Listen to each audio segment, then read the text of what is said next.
հորմոնալ ֆոնը նպաստում է դեպրեսիային։ Եթե մանկաբարձ գինեկոլոգը կորցրեց իր կապը իր հղի հետ, կորցրեց իր կապը իր ծննդկանի հետ,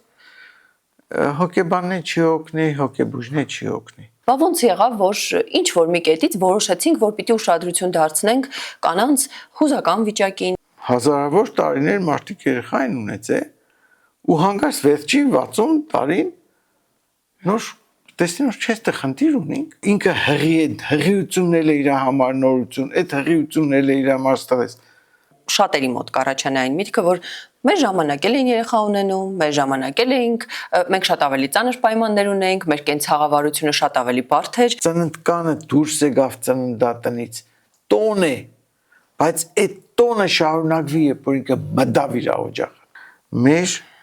հիմքը դեպրեսիաների մենք պետք է մանկանք կնոջ թերը գնահատման մեջ։ Միգուցե նաև այն կարծրատիպերը կամ ավանդական ձևակերպման տակ լիքը բաներ են մտցնում։ Սկսում մամաներին կուզենք բերենք տաշ։ Ձեր սաղ խնդիրները պատի հետևներն էին, հեչ մարդ խնդիրները չէր տեսնի, հեչ մարդ չէր գնահատի։ Եթե ֆիզիկական առողջությունը մեր խնդիրն է եղի, իր հոգեբանական առողջությունը դի ընտանիքի խնդիրն է։